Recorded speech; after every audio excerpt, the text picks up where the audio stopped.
एक विमान आसमान में उड़ रहा था, लेकिन उसमें बैठे लोगों को बिल्कुल अंदाजा नहीं था कि ये सफ़र उनकी ज़िंदगी की सबसे खौफनाक परीक्षा बनने वाला है।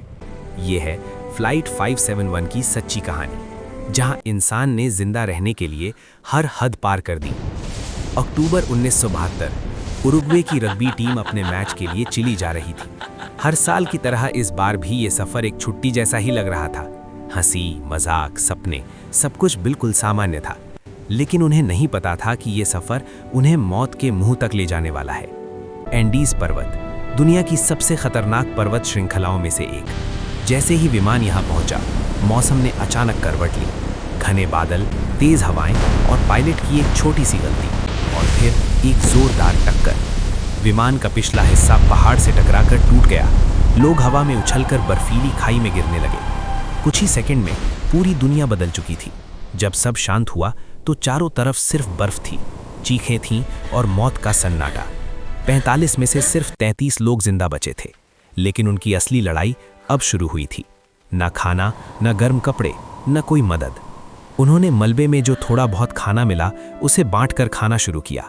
चॉकलेट का एक छोटा टुकड़ा, वाइन की एक बूंद, यही उनकी जिंदगी बन गई।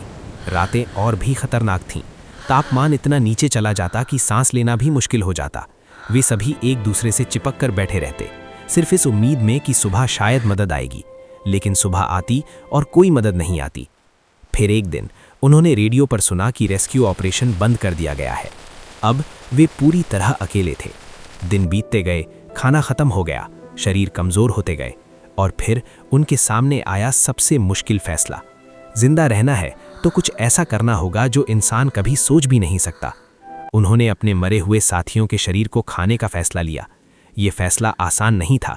हर कौर के साथ दर्द था, गिल्ट था, लेकिन जिंदा रहने की चाह उससे भी बड़ी थी। इसी बीच एक और मुसीबत आई। एक रात अचानक एक जोरदार आवाज आई और कुछ ही सेकंड में एक भयानक हिमस्खलन ने उन्हें बर्फ के नीचे दबा दिया। अंधेरा, घुटन और मौत का डर। 2 दिन तक वे बर्फ के अंदर फंसे रहे, और जब बाहर निकले तो उनके 8 और साथी मर चुके थे। अब सिर्फ 19 लोग बचे थे, लेकिन उम्मीद अभी भी जिंदा थी।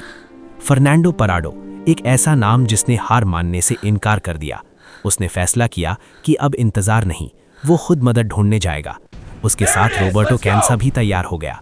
बिना किसी अनुभव के, बिना सही कपड़ों के, वो निकल पड़े मौत के पहाड़ों को पार करने। हर कदम पर मौत थी, ठंड, भूख और थकान, लेकिन उनके अंदर एक ही चीज थी, जिंदा लौटने की जिद। कई दिनों तक चलते रहने के बाद आखिरकार उन्होंने एक ऊंची चोटी पार की, और वहां से उन्हें दिखी एक हरी भरी घाटी। ये उम्मीद की पहली किरण थी। वे नीचे उतरे, कई दिन और चले, और फिर एक दिन उन्हें एक इंसान दिखा, एक चरवाहा। उन्होंने चिल्लाकर मदद मांगी, लेकिन नदी की आवाज इतनी तेज थी कि उनकी आवाज उस तक नहीं पहुंच पाई। अगले दिन उस आदमी ने एक कागज फेंका, और उस पर लिखा गया एक संदेश उनकी जिंदगी बदल गया। हम उस विमान से आए हैं जो पहाड़ों में क्रैश हुआ था।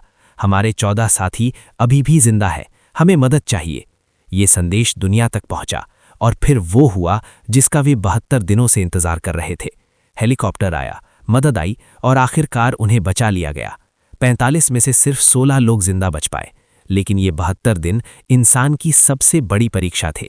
फ्लाइट 571 की ये कहानी हमें सिखाती है कि जब जिंदगी और मौत के बीच सिर्फ एक फैसला होता है, तो इंसान अपनी हर सीमा को पार कर सकता है। ये सिर्फ एक हादसा नहीं, ये इंसान की जिंदा रहने की जिद की सबसे बड़ी मिसाल है।